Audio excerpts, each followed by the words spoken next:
Hello and welcome everyone in another episode of Researcher Celebrity. Today we have Dr. Tarun Tyagi with us. A brief introduction of Dr. Tarun.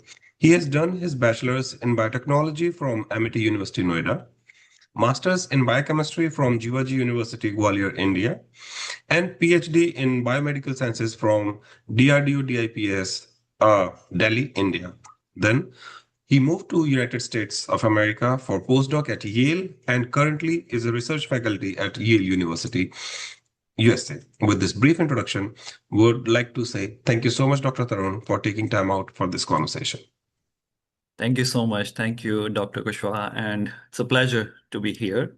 Yeah, I'm looking forward to this chat and so that, young researchers can clear some of their doubts, I hope, from our conversation. Absolutely. That is the idea behind all these researcher celebrity conversations, that whenever whosoever is listening to these conversations can correlate that they are not the only one who are feeling it. Everyone at some point of time have felt it and then they persevered and then they succeeded. So that's the idea. Let's start the conversation. We always start our conversations that how and when you decided that you want to become a researcher. Okay, so yeah, it's a long answer and good that we have some time. So, researcher came later in life, like this idea came later in my master's when I was doing MSc in biochemistry. The learnings there. Uh, so I started my journey with, of course, when we all going back in time a bit, uh, when, after high school or after 10th grade, we have to choose our stream, to take for 11th and 12th grade. And that was the time when I wanted to take mathematics, because just because everyone, most of the students were going for it, and it was considered, the first stream and the prime stream, and everyone had like this thing about doing engineering, which is considered, more for the boys, and generally medical field is considered for girls. So that was kind of the social perception. So I also kind of was not thinking much at that time, and I wanted to take maths. And then I think destiny had it that I had the school. I was, transitioning from one school to other for 11th grade in Modinagar. So I was brought up in Muradnagar, which is a very small town in Ghaziabad district in UP. So I come from Muradnagar, which is I think 20 miles away from New Delhi, main city. So from there, it was my all schooling was done from there. But for 11th grade up to high school, from 11th grade, my I had to go to Modinagar, which is another town, but it has a better school called Dayavati Modi Public School. And there, um, we were told, my dad was told that, I had one mark which was less than the cutoff, which is needed for the PCM, physics, chemistry, math stream. And I was so upset at that time that, oh, I'm gonna miss out because of that. And I was a little disappointed and all. We were thinking whether to, try another school, something. But I really liked the school. So they offered me, you have very good marks in biology. Uh, we have this. No, biology was not the stream in 10 different subject, but it was science. So I was told that, we have the vacancy, we have the place in biology, and you can take PCB section, physics, chemistry, biology. So it's not that I used to love maths a lot. So I was okay, okay, fine. I can take biology, and then it was not that I hated biology. So I said, okay, fine, I'll take this. I want to be in this school. And then when I started, studying more about biology in 11th grade and then 12th grade, I started enjoying it and more than physics. So chemistry and biology I used to love a lot. So from there, the love for biology started. And then I took a call like to prepare for medical field to clear that entrance and to be a doctor, right? Because PCB, it's only people think about you have to be a doctor, uh, be a medical professional. And so my other friends, new classmates there were all preparing for coach, the medical entrance. Then I also started preparing, and then we tried, during the 12th grade exam, and we got to know about the paper, exam structure. And then there was a decision to make that whether to, continue preparing for it and or, get admission in college right away. So I took that decision, and I don't know how I had that much maturity. And from my home, like family, I had all freedom to decide whatever I wanted to do. That was you can say, a good thing. So I decided that I'll drop 1 year, and then I'll do coaching for medical entrance test, which was also a common thing. It's not that uncommon. So in that 1 year of coaching from Meerut, um, there I kind of my love for biology grew further. And the faculty there, they were preparing, they were helping us prepare for medical tests and all. But it was the concepts building and all, which really kind of, you know, ignited the passion for biology from that time. So I can say the foundation of the, passion for research began in my that year preparing for medical tests. Wonderful. So I did not do that well in the medical entrance test, and now I think it was a good thing because I was made for research. But I had a clear mind that okay, if I get this much, rank, then I'll drop maybe 1 more year. If not, CBSC and other exams, then I'll take admission in BSc. That was clear, Bachelor of Science. So I was clear that okay, and I did not get a grade. It was very, very competitive. We all know national level tests. So my other friends also did not get through, but they all decided to drop 1 more year. And I decided, no, I had decided something, and now I'm going to take a step further and Mhm. quit this, preparation and do BSc in biotechnology from MIT. Um, and that, course and faculty I liked there. They had. And there, I started my BSc in biotechnology journey. I did leave the preparation for medical tests, and I'm so happy I left it because I see my other friends who are doctors now. They are doing great. They are happy with it. But whether it was a profession for me, no, because now I think I could have done what they are doing. It was not for me. So it was a blessing in disguise. Mhm. Yeah. So in my BSc, the faculty and course curriculum, we thought, in college time, we think we will enjoy the college life and all. Amity was so intense in their curriculum that we hardly had any time to enjoy, frankly. And their course structure was so good. It was they. So there we got the exposure to different subjects, not just zoology, botany, or general, physics, chemistry, but also to bioinformatics, to environmental sciences, to even to machine learning. And their curriculum was so good. And there on kind of I got to know, what all branches are there in life sciences where career can be built. Um, so after 3 years, but then most of the people wanted to do MBA. After that, from MIT, it was hot at that time, and it was, of course, it had good perks and faster placement. But also some people who really enjoyed science, they also opted for MBA. And some of them did want to go to academic and, learning more about science. And they went for PG and MSc from the same university. But it was too expensive, a university. And, fee structure was further expensive for MSc. So although my dad was like, do whatever you want.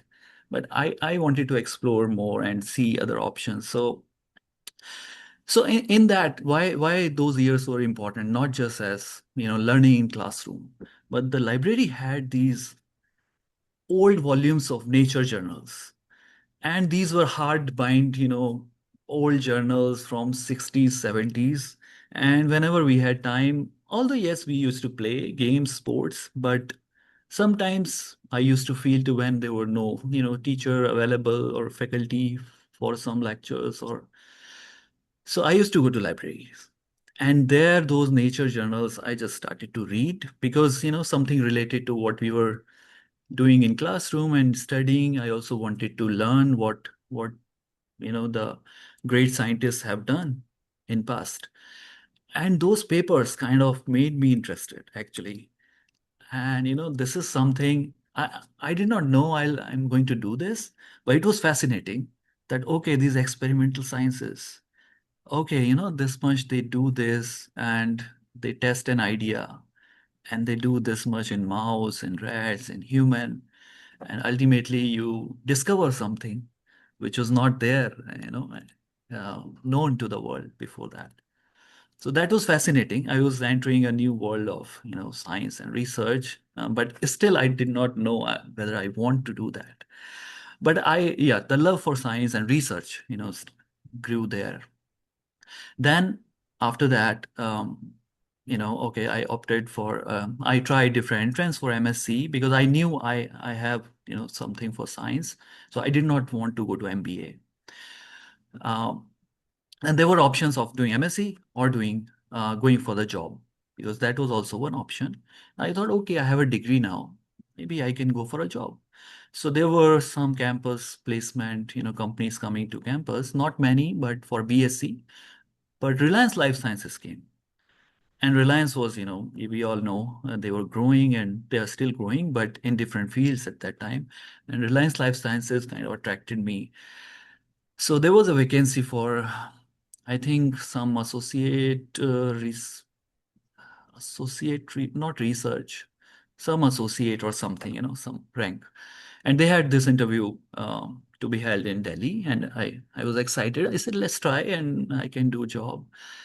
And also I can pursue MSc. So I was in like two minds, but I thought maybe, and they had this in their ad, like, okay, Reliance encourages people. I looked in internet.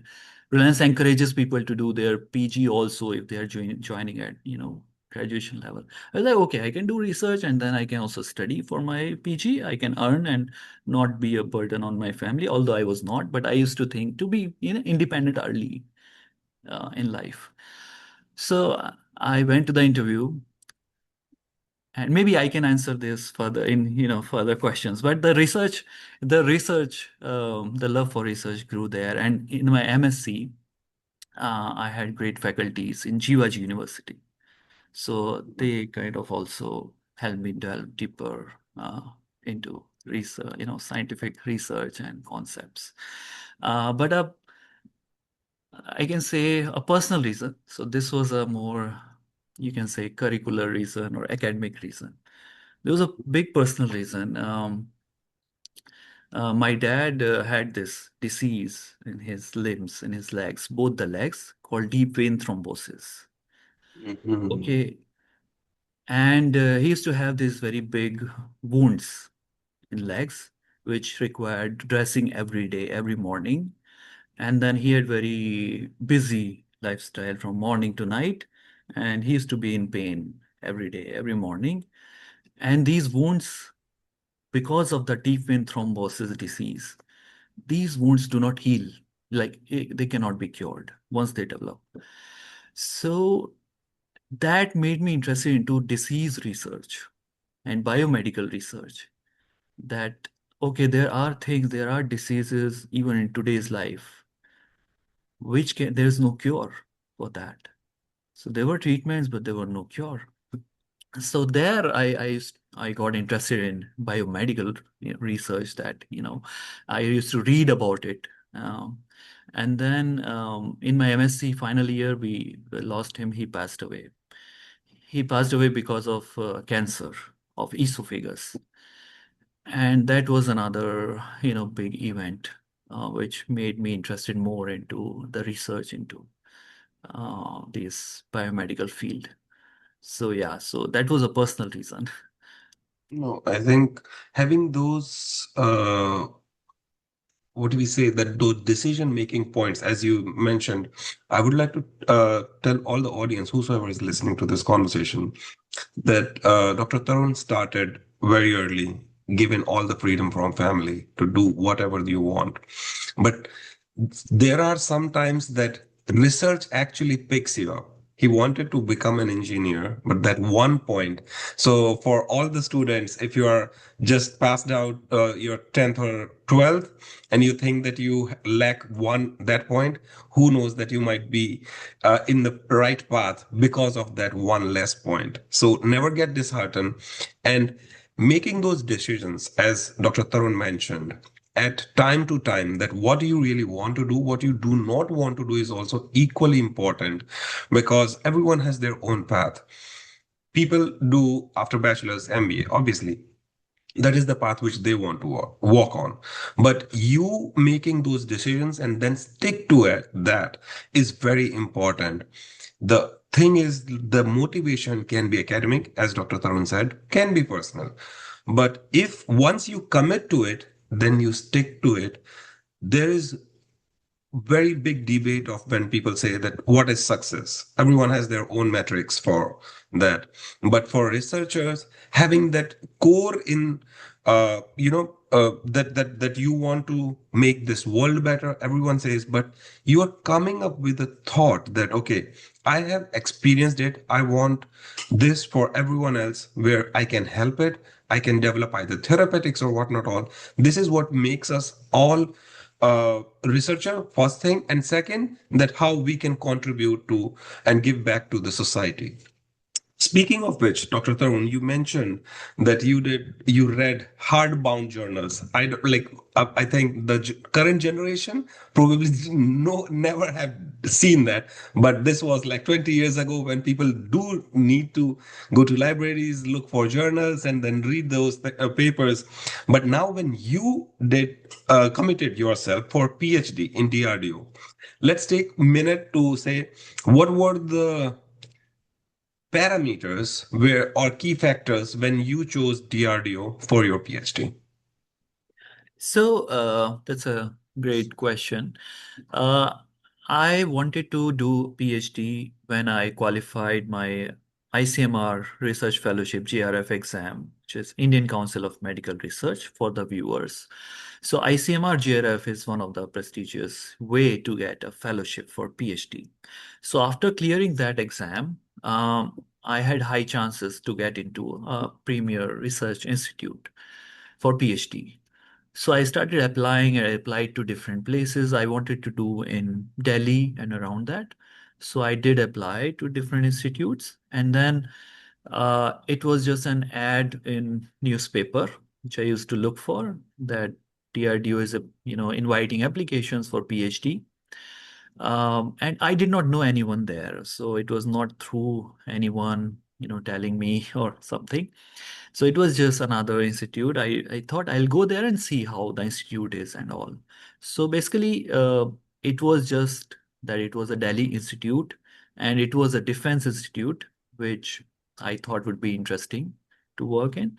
So I applied there. So I did not like really only I want to only go to, DRDO.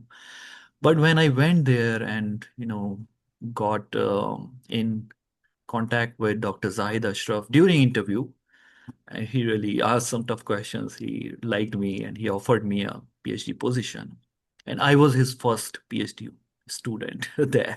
He had just moved from USA, 1 year back. And he had no, setup lab. Yeah, we had to set up. So it was a challenge.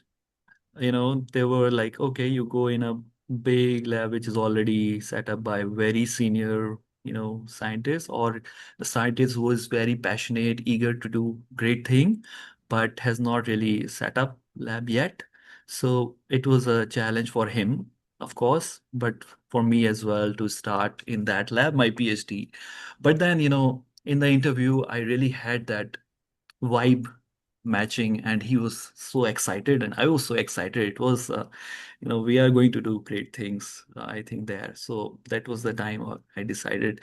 And imagine what project he had in his hand there. He was having one big project. He said, I have a project on thrombosis. I don't know if you know about this disease, deep vein thrombosis specifically. I said, like, are you like, I was like, I'm dreaming, this is the disease my dad had.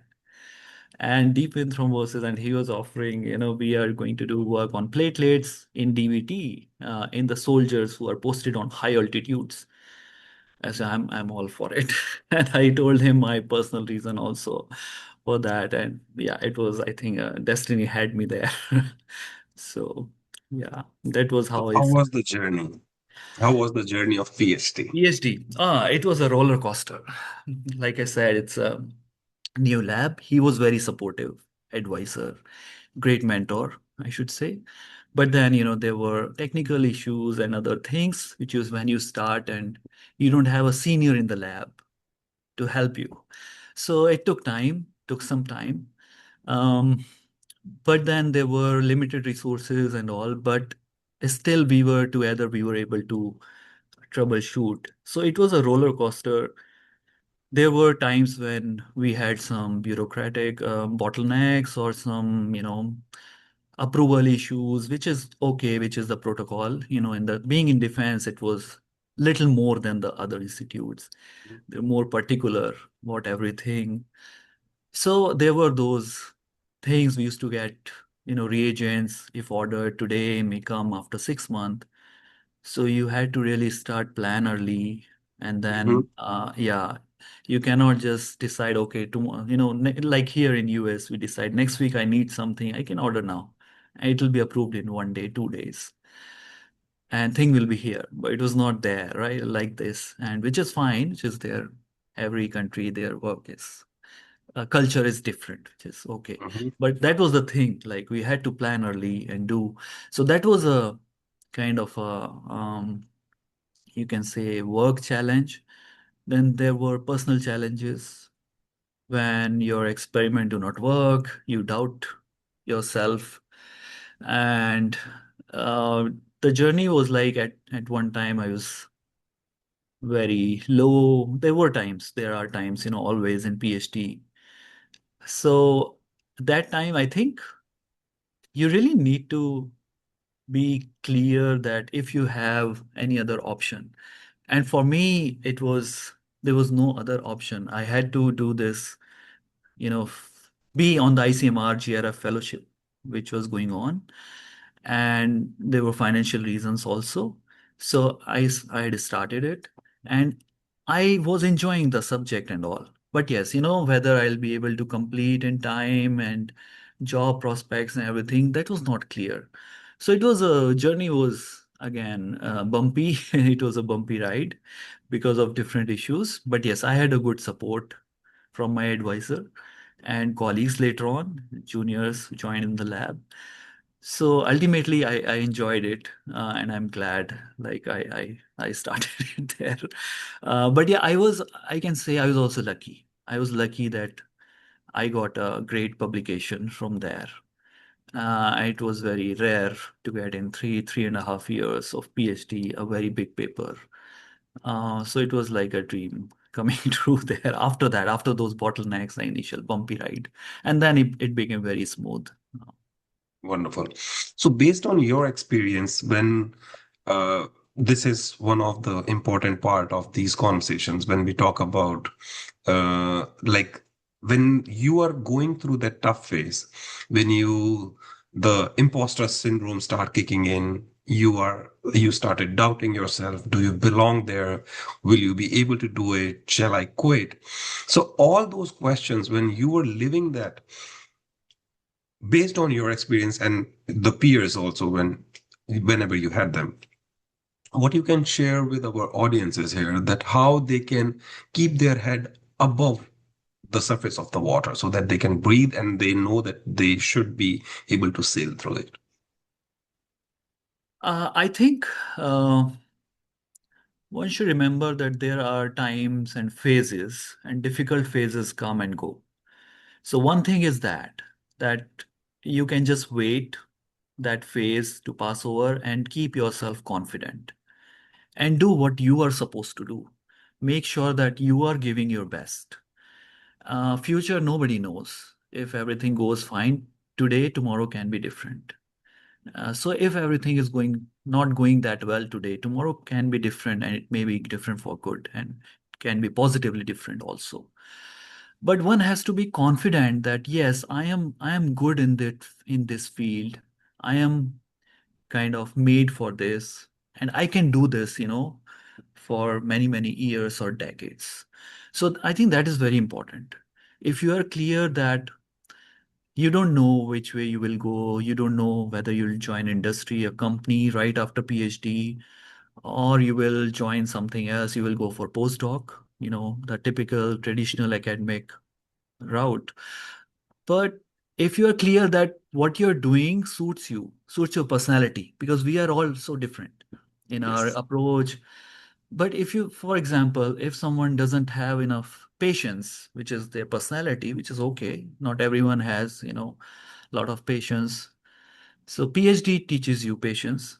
But if you think after 2, 3 years, you're not able to cope up, or even if you complete it, you're gonna, switch to a field where PhD would not matter, then I would kind of say to see whether it is affecting your mental health and, and ultimately your physical health, because not everyone get a great supportive advisor. That is a fact. And in those times, I think it is okay to reconsider, but it should be calculated, consideration. It should not be one day you are really upset about something and you think, I cannot do this, and then you quit. No, I mean, that is an impulsive decision.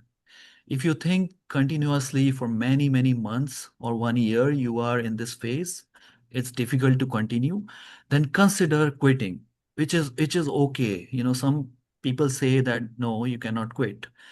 I mean, this is, I think, a big social stigma. Like you cannot quit. You have to start something. I would say no, always consider, reconsider, calculate, whether you are more suited to something else. It is okay to quit one thing to start another. It is okay to do that. We are all different. But that should not be impulsive. It should be well thought of. It should be, you should talk to seniors, you should talk to mentors. If everyone, most of them advise, and then you think about it, and still you feel that, yes, I think I should quit this thing and start something else, it's okay. It's fine. People quit one thing and do great in other careers, which is also fine. But remember, if you quit this today, you cannot come back most of the time. So one should be very clear about quitting. But most of the time, I would say, if you like the subject, if you are enjoying the research, you have enjoyed the research in your PhD, for example, 2 years, and in third year you are thinking that this is getting difficult, just be a little more patience, and you will get through this. Yeah. But if you're Absolutely. not enjoying it, if you think you are not made for this, you're having difficult time, you tried harder, then think about quitting also, if you have other good options in hand. Absolutely. And I think that is one of the integral part of these conversations, that neither we say that you should do or nor we say you should not. The only thing which we say is that your mental health, your physical health should be your priority. And as Dr. Tarun correctly said, that if you are thinking it through, you give it what the time was required, you did all your best with all honesty, and if you realize it is not for you, it is fine to say no for it. And the most of the times what we have seen and experienced, that having those clear conversations with your supervisor, with your peers, at least 95 to 98% of the time, all the problems have the solutions on the table always. It's just like you have to talk. And in the very sad cases where we have seen that the impulsive decisions and like ended lives in researchers, and there are in elite institutes in India and globally, we have seen those. And that's why we thought of these ideas of celebrating research. Every researcher should be celebrated.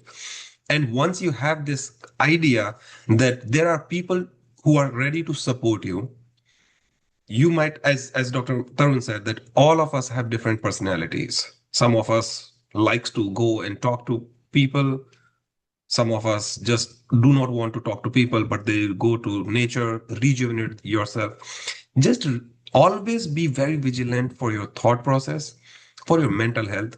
When you realize that, okay, you are burning out, do not extend it to the level that where it is really tough to come back.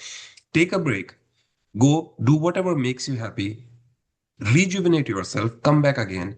And most of the times, we have seen that everything now started working suddenly. You have done an experiment for weeks, months, and it was not working. After that break, now everything started. So sometimes having those breaks are very important. Having those support systems, be it your supervisor, be it your friends, family, whatever, that is very important to keep that sanity check always. Speaking of the sanity check, Dr. Tarun, when you were awarded the degree, you did touch about it, like how uh, you were not very sure about the job or the route which you will take after your PhD. When you now were awarded the degree, now you have Dr. Tarun Tyagi, the title changed, the person changed who joined the PhD. What was the thoughts going on in your head, or you already had the offer to move to United States? So I decided that I want to do research, but ultimately it's important to have a well-paying job also and next career phase, obviously. So when I decided for postdoc, it was um, maybe 1 year before joining uh, Yale. I would say not very early during PhD. I was not sure if I want to do postdoc, during PhD, because ultimately there was a perception that in postdoc you have to be whole day in lab, 16 hours from morning to night, and then it's all, what your advisor says, and you don't have any life. And it's very intense and very difficult. You have to be really a nerd, and same thing was said about PhD also, that you have to study. And this is another perception about PhD, that you should be a bookworm and all. It's nothing like that. I think it's very much about the subtopic you love, and then you go deeper, and then you will enjoy it going. So same thing is about the postdoc, but at that time I thought it'll be just too much lab work and all, which later on was, that thought was transformed into something which I really loved, and I would have done postdoc if I was given option once again. So I also wanted to do like from India only, um, because of family reasons. And then I tried to look for positions, but when I got into, I got some offers there in colleges as a faculty, and also you can do some research, but then it was not something which I think that kind of research I would be able to enjoy. But it was, and also salary was not good. We all know what colleges offer. And then I was like, it's just a little more than what fellowship I'm getting. And no, I mean, this is, so I thought, okay, let's try, the other option, the postdoc. And then I, yeah, I got few offers. And then I chose Yale because of my love for platelets. So this was a platelet lab, but I did totally different thing coming here. So platelets, not for their function, what they're known into, but in cancer, which was again my interest. So yeah, it was a kind of a decision not made very early in my first year of PhD or second, or not told by someone to do it. But yes, it was something I realized that this is something I will be able to do. I'm good at it. I have the patience, and I can keep doing what, and do better in more resources and quicker system. So I can do better. So that was the time. Yeah. So, based on your time at Yale, what you can tell our audiences that how is life at Yale when, as you said, that people think that you have to be in lab 16 hours working. So, work-life balance, if you can take some time. Yes, so it really is dependent on the advisor, on the, lab head. PI, what we say, principal investigator. So it all depends on which lab, what is the culture. So there are some labs which expect you to be, 12 hours to be there in lab. Then there are labs which gives you freedom and which worry about the output, but not like you have to do this much, this many hours and be here at this time. And so fortunately, our lab is the second one, the latter one, that they give freedom. And I got a science while doing, Skype interview from India also, that okay, I will be given freedom if I can show the promise. So that was a good thing. So here the work-life balance in our lab was good, but we were very much like all of them in the lab. I can talk about myself more, that I was very eager to feel to go to lab and work, but not like sometimes, yes, you have to stay if the experiment is going on till late, you can stay up to 9 p.m., but nobody is really like you have to stay. It's like Mhm. you feel to, you want to do this today, you want to finish it today, so you can, or you want to go to weekends, so you can go. Otherwise, you don't need to. So it's not like hard and fast thing. There is no HOD, on your head. So that is a good part. But then there are some few labs. I can say everywhere, every Mhm. university has Yeah, few labs which can be very toxic. So it's very important to know something about the lab culture. And every lab can be different. You cannot know from publications, from profile of the, professor, that how they are going to, be as your mentor.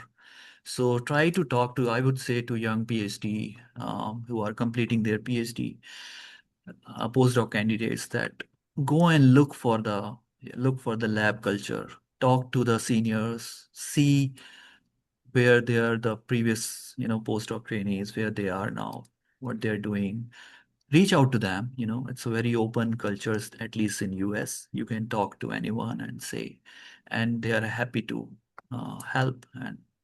And don't hesitate to reach out, even for your postdoc, or if you have decided your lab, to their alumni or current lab members, but also to different universities, different labs, and have different options and see what aligns with you. But don't hesitate to reach out to people, I would say. absolutely.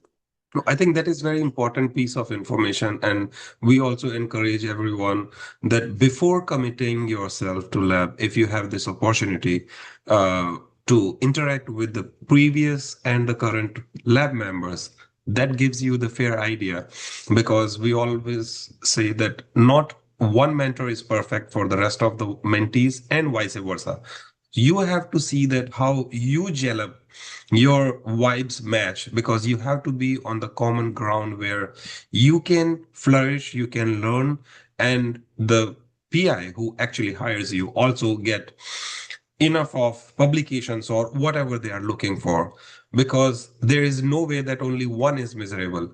It is mostly both of the mentor and mentee are together in that. Either they are enjoying it or they are feeling bad about that journey. Wonderful. Thank you so much, Dr. Tarun, for taking time out. We'll say to all of our audience that if you want to write to Dr. Tarun, you can write to him directly. If you want STEM for Society to put you in touch with our researcher celebrities, we are there to help you. The only thing which we ask is like, if research makes you happy, we are there to support your dreams, to give you wings, and do whatever in our capacity we can. Thank you so much, Dr. Tarun, for taking time out and sharing your journey, which I'm sure now whosoever will listen to this will be, uh, you know, feeling more confident that, okay, if this doesn't hasn't worked for me, doesn't mean that I cannot be in this for long. Thanks a lot, Dr. Raju. I think it's really important to do these kind of conversations, and your channel is doing a great job. And I'm sure students are getting a lot of information. And then, of course, like you said, they can reach out to anyone you have talked to, and of course, including me, and then getting more information, and then taking a calculated decision forward. And it's okay to not have clarity. It's okay. It's fine at this moment, because like a white light, it is not a single color. It is an amalgamation of combination of all the colors. You just need a prism to, separate different colors. So sometimes you just waiting for that prism to find your color. Yeah. Thank you. Absolutely. Thank you. Thank you so much, Dr. Tarun. To all the audience, will say stay tuned for another episode of Researchers Celebrity.